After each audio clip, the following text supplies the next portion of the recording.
किसी जंगल में मीनू चिड़िया रहती थी। मीनू चिड़िया का बेटा मानू चिड़ा भी था और साथ ही साथ मीनू चिड़िया ने एक अंडा भी दिया होता है। पापा चले ना, मुझे जंगल की सैर करवाएं। काफ़ी दिनों से मैंने जंगल की सैर नहीं की। चलें चलें पापा, मुझे जंगल की सैर करवाएं। बेटा मानो, मुझे अभी बहुत काम है, इसलिए मैं तुम्हें कल ले जाऊंगा घुमाने। अभी तुम जाओ, जाकर अपने दोस्तों के साथ खेलो। हाँ मानो चिड़ी, तुम अपने दोस्तों के साथ खेलने चली जाओ। बदलते समय से वापस आ जाना घर। ठीक है मम्मा, मैं वापस आ जाऊंगा घर। इतना कहकर मानो चिड़ा वहाँ से चला जाता है। सोनू चिड़ा, मैं अभी आपके लिए भोजन लाती हूँ, फिर आपको दोबारा काम के लिए भी तो जाना है। वहीं दूसरी तरफ मानो चिड़ा नन्हे पंछियों के साथ खेल रहा होता है। न जाने ये क्या हो रहा है अचानक मेरे साथ। अरे मानो चिड़े, आओ ना, आओ ना, तुम क्या सोच रहे हो? आओ, आकर हमारे साथ खेलो ना। राजू कौवे, न जाने मुझे चक्कर क्यों आने लगे हैं और मेरे सर में भी बहुत दर्द हो रहा है। बस तभी ही मानो चिड़ा बेहोश हो जाता है। अरे ये क्या हो गया है तुम्हें मानो चिड़े? उठो, तुम्हें क्या हो गया है? मुझे फ़ौरन मीनू आंटी को जाकर बताना होगा, मानो चिड़ा बेहोश हो गया है। फिर थोड़ी देर के बाद राजू कौवा मानो चिड़े को मीनू चिड़िया के पास ले आता है। हाय रे, ये मानो चिड़े को क्या हो गया? ये बेहोश कैसे हो गया अचानक? मीनू चिड़िया, हमें फ़ौरन मानो चिड़े को उल्लू पैजी को दिखाना पड़ेगा। न जाने अचानक मानो चिड़े को क्या हो गया है। थोड़ी देर के बाद वहाँ उल्लू पैजी आ जाते हैं और उल्लू बाजी मानो चिड़े को देखने लगते हैं। क्या हुआ उल्लू बाजी, जल्दी बताएं, मेरा मानो चिड़ा ठीक तो है ना? मीनू चिड़िया, तुम्हारा बेटा मानो चिड़ा बिल्कुल भी ठीक नहीं है। इसे तो कैंसर की बहुत ही खतरनाक बीमारी है जो इसकी जान भी ले सकती है। अगर जल्द से जल्द इसका इलाज ना करवाया तो मानो चिड़े की जान भी चली जाएगी। ये क्या कह रहे हैं उल्लू बाजी? कैंसर की बीमारी, ये तो बहुत ही ज़्यादा खतरनाक होती है और इससे तो काफ़ी ज़्यादा पंछी मर जाते हैं। और तो और इस बीमारी का इलाज भी बहुत महंगा है, इसमें बहुत पैसे लगते हैं। हाँ सोनू चिड़े, अगर तुम अपने बेटे का इलाज जल्द से जल्द करवाना चाहते हो तो पैसे जमा करो और फ़ौरन इसका इलाज करवाओ। ये कहकर उल्लू बाजी वहाँ से चले जाते हैं।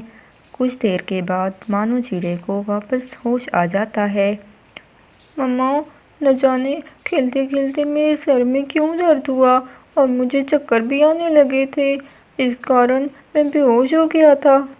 शायद मानो चिड़े, तुमने भोजन कम खाया था जिस कारण तुम बेहोश हो गए थे। मानो चिड़े की बीमारी की वजह से मीनू चिड़िया और सोनू चिड़ा काफ़ी ज़्यादा परेशान हो गए थे। अगले दिन मोनू चिड़िया और सोनू चिड़ा बातें कर रहे होते हैं। सोनू चिड़ा, जैसे तैसे करके हमें मानो चिड़े का इलाज तो करवाना ही पड़ेगा ना। मानो चिड़िया, मैंने कल उल्लू सेठ से कुछ पैसे उधार मांगे थे पर उन्होंने तो साफ साफ मना कर दिया। अब मुझे समझ नहीं आ रहा कि मैं इतना बड़ा उधार किस पंछी से लूँगा। अब तो सिर्फ एक बाजू चील है जो बहुत अमीर है और हमें पैसे उधार भी दे सकती है। चलें, हम दोनों उसके पास चलते हैं। हाँ हाँ, चलो मीनू चिड़िया, हमें बाजू चील से भी मदद ज़रूर मांगनी चाहिए। बस फिर मानो चिड़िया और सोनू चिड़ा बाजू चील के पास चले जाते हैं। बाजू चील, बस तुम हमें मानो चिड़े के इलाज के लिए पैसे दे दो, हम ऐसा ऐसा करके तुम्हारे सारे पैसे चुका देंगे। बाजू चील का एक भी बच्चा नहीं था। उसके अंडे से जो भी बच्चा निकलता वो उसी समय ही मर जाता था। मीनू चिड़िया, तुम मुझे जितने पैसे मांगोगी मैं तुम्हें दे दूँगी। तुम्हें मेरी एक शर्त माननी होगी। मुझे छोटे बच्चे बहुत अच्छे लगते हैं, मेरा एक भी बच्चा नहीं है, इसलिए तुम्हारे अंडे से जो भी बच्चा निकलने वाला है उसे मुझे दे दो, तो मैं तुम्हारे मानो चिड़े का इलाज करवा दूँगी। बस मेरी इतनी सी शर्त है कि अब तुम्हारे अंडे से जो बच्चा भी निकलेगा वो तुम मुझे दे दोगी। परंतु बाजूजी, मैं अपना बच्चा तुम्हें कैसे दूँगी? मीनू चिड़िया, मैं तुम्हारे बच्चे का बहुत ख्याल रखूँगी। तुम्हारा मानो चिड़ा भी ठीक हो जाएगा और मुझे एक बच्चा भी मिल जाएगा। ठीक है बाजूजी, हम देखते रहेंगे कि हमारे बच्चे का कैसे ख्याल रख रही हो तुम। मीनू चिड़िया और सोनू चिड़े के पास बस एक ही रास्ता बचा था। बस अब कुछ दिनों के बाद उस अंडे में से एक प्यारी सी चिड़िया निकलती है कि तभी वहाँ पर कालू कौवा भी आ जाता है। अरे वाह मीनू चिड़िया, कितनी सुंदर चिड़िया निकली है तुम्हारे अंडे में से तो। इसका नाम क्या रखा है तुमने? कालू कौवे, इसका नाम मैंने सोनू चिड़िया रखा है। अच्छा, ये लो मीनू चिड़िया, आज रानी ने खीर बनाई थी, इसलिए मैं खीर देने आया था जहाँ। फिर कालू कौवा वहाँ से चला जाता है। बस मानो चिड़े, सुबह होते ही हम सोनू चिड़िया को बाजू चील को दे देंगे। अब अगली सुबह हो जाती है। मानो चिड़िया और सोनू चिड़ा को बाजू चील को दे देते हैं और उससे काफ़ी सारे पैसे ले लेते हैं। फिक्र ना करो चिड़िया, मैं तुम्हारी बेटी का बहुत अच्छे से ख्याल रखूँगी। फिर मीनू चिड़िया और सोनू चिड़ा उससे पैसे ले लेते हैं। बाजू चील बहुत खुश थी और सोनू चिड़िया का बहुत अच्छे से ख्याल भी रख रही थी। तभी वहाँ कालू कौवे की नज़र सोनू चिड़िया पर पड़ती है। अरे अरे, मीनू चिड़िया की बेटी सोनू चिड़िया को बाजू चील ने पकड़ लिया है, ये तो इसे नुकसान पहुँचा देगी। मुझे सोनू चिड़िया को फ़ौरन बचाना चाहिए। फिर क्या था, बाजू चील जैसे ही भोजन लेने जाती है तो वहीं पर कालू कौवा आ जाता है और सोनू चिड़ा को वहाँ से उठाकर अपने घर की तरफ ले जाता है। कालू जी, जी आप मीनू चिड़िया की बेटी को हमारे घर में क्यों ले आए हैं? सोनू चिड़िया को बाजू चील ने पकड़ लिया था, वो तो जैसे तैसे मैं इसे बचा के यहाँ लाया हूँ। दूसरी तरफ बाजू चील जब वापस आती है तो वो काफ़ी ज़्यादा परेशान हो जाती है। ये मेरी सोनू चिड़िया कहाँ चली गई? उसके लिए तो मैं भोजन ढूंढ कर लाने गई थी, कहीं मेरी सोनू चिड़िया को जंगल के पंछी तो नहीं ले गए। फिर बाजू चील गुस्से में पंछियों के पास चली जाती है और उन्हें उनके घरों से निकालकर जाल में कैद कर रही होती है।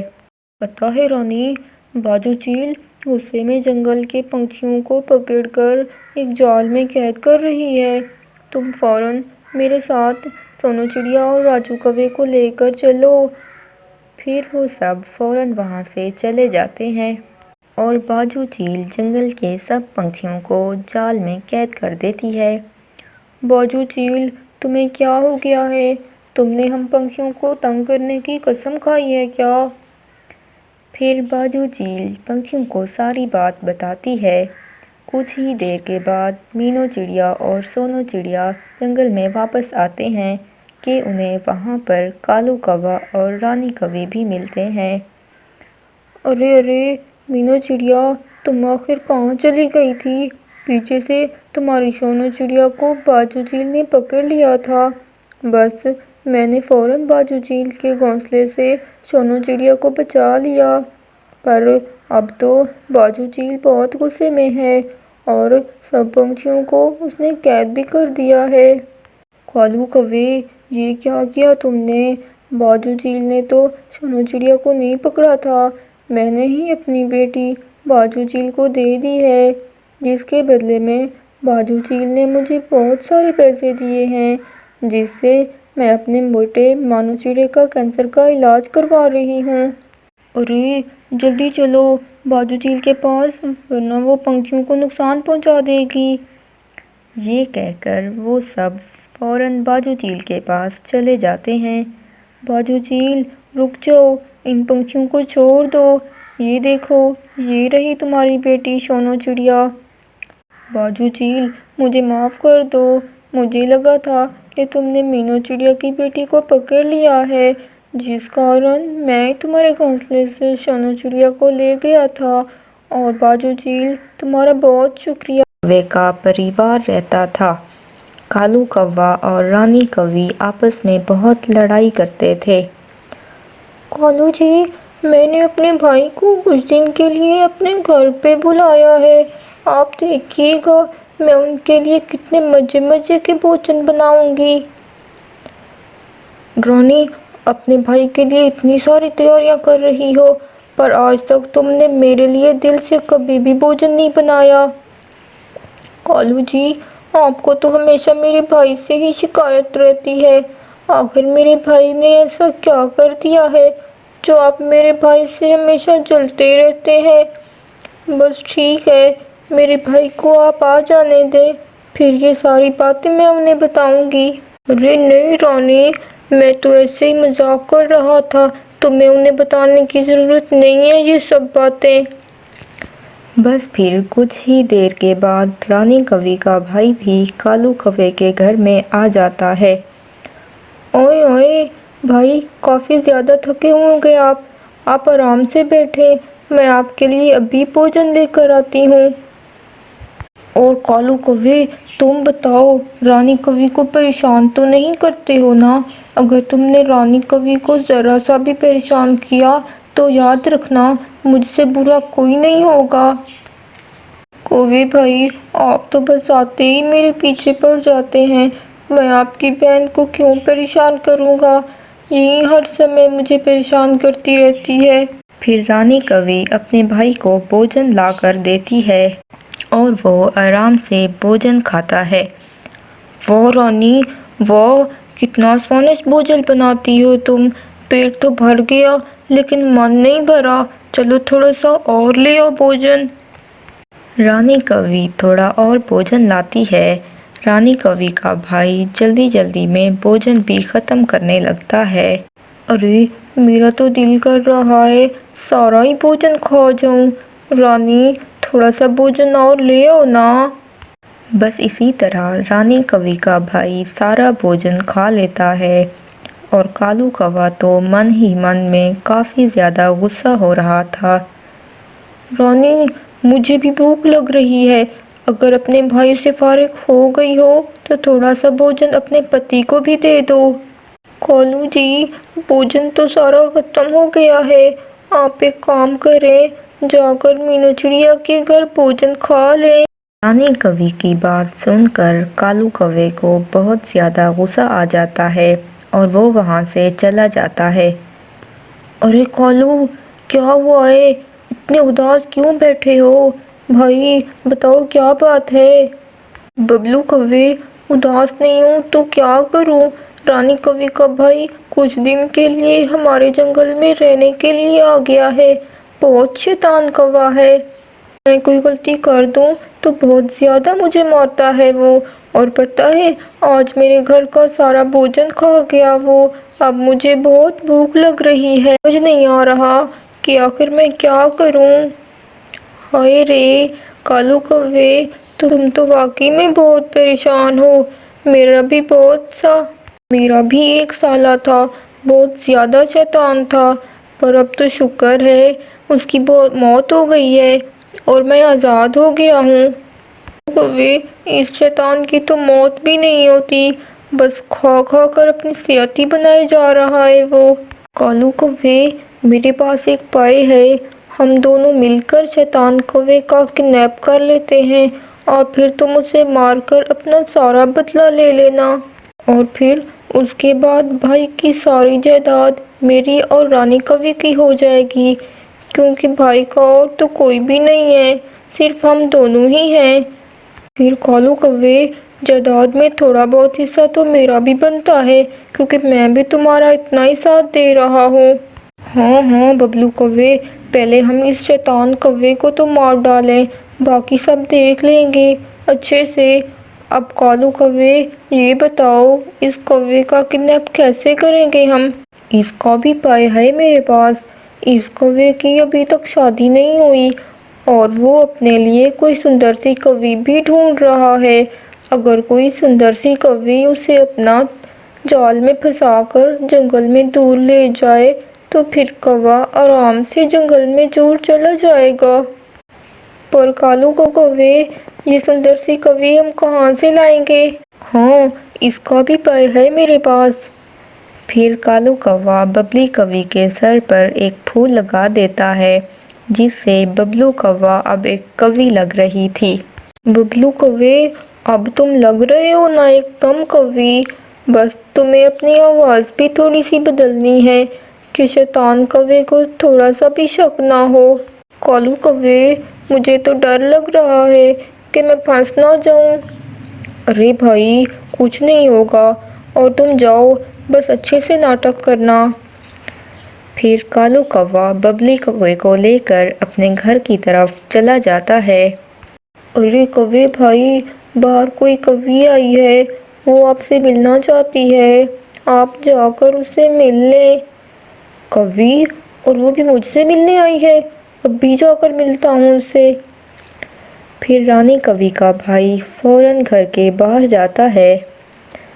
अरे कौवे जी, मेरी मदद करें, मेरी मदद करें, मेरे भाई को जंगल से दूर पहाड़ी इलाके में चील ने ज़ख्मी कर दिया है, आप फ़ौरन मेरे साथ चलें, मेरी मदद करें।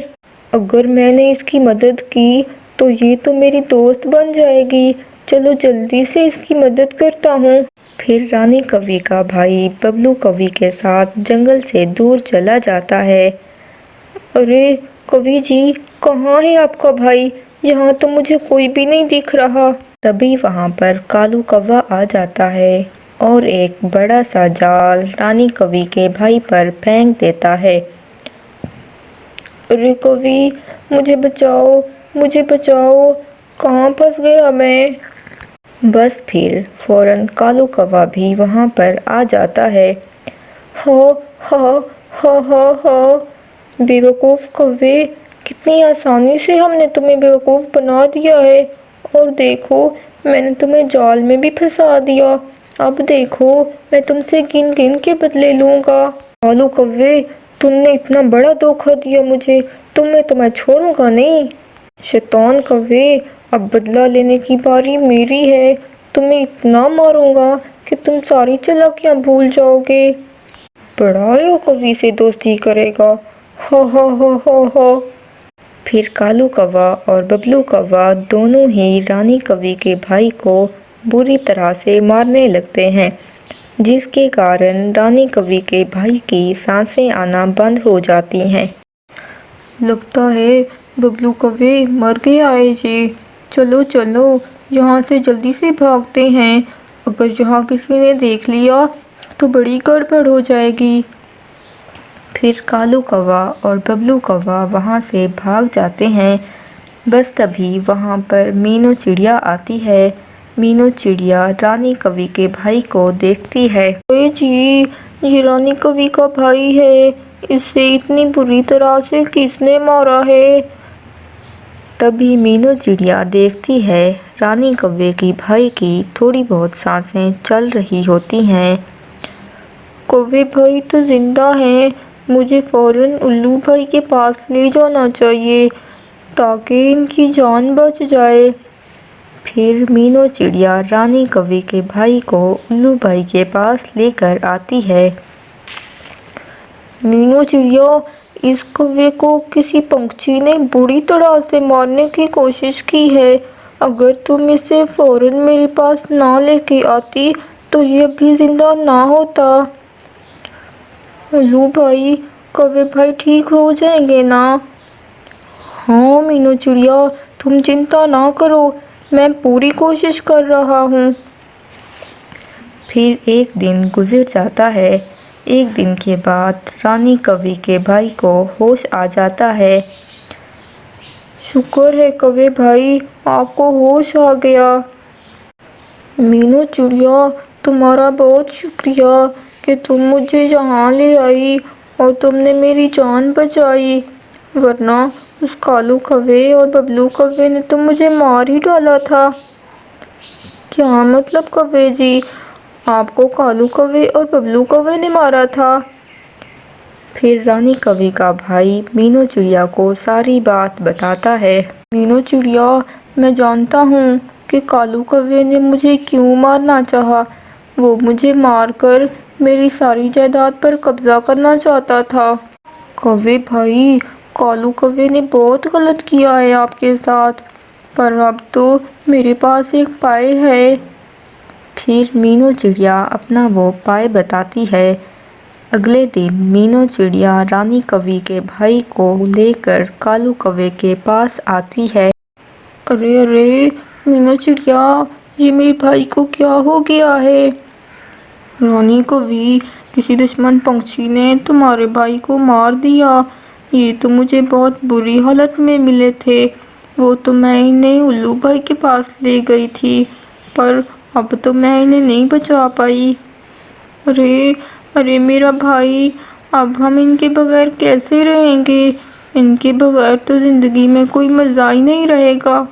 बस तभी रानी कौवे का भाई उठ जाता है और कालू कौवा तो ये देखकर काफ़ी ज़्यादा हैरान हो जाता है। अरे अरे कौवे भाई, आप तो ज़िंदा हैं, फिर आप मरने का नाटक क्यों कर रहे थे? फिर रानी कौवे का भाई रानी कौवे को सारी बात बताने लगता है। रानी कौवे, तुम्हारा पति तो मुझे मारकर मेरी जायदाद पर कब्जा करना चाहता था, लेकिन वो तो अच्छा हुआ कि मीनू चिड़िया ने मेरी जान बचा ली। अरे कौवे भाई, झूठ क्यों बोल रहे हो? मैंने ऐसा कुछ नहीं किया। बस कालू जी, मैं सब जानती हूँ कि आप मेरे भाई से कितनी नफ़रत करते हैं, लेकिन मैंने कभी ये नहीं सोचा था कि आप मेरे भाई की जान भी ले सकते हैं। कालू जी, मैं अब आपके साथ कभी नहीं रहूँगी। मैं जा रही हूँ अपने भाई के साथ। रानी कौवे, बस उल्लू से नकाते ही होंगे कालू कौवे को लेने। इसमें गलती बबलू कौवे की भी है, सज़ा उसे भी मिलनी चाहिए। कालू कौवे, उल्लू सैनिक ने पहले ही बबलू कौवे को पकड़ लिया है, बस अब तुम्हारी बारी है। फिर वहाँ पर उल्लू सैनिक आ जाता है और वो कालू कौवे को पकड़ कर ले जाता है। कालू कौवा और बबलू कौवा दोनों ही काफ़ी सालों के लिए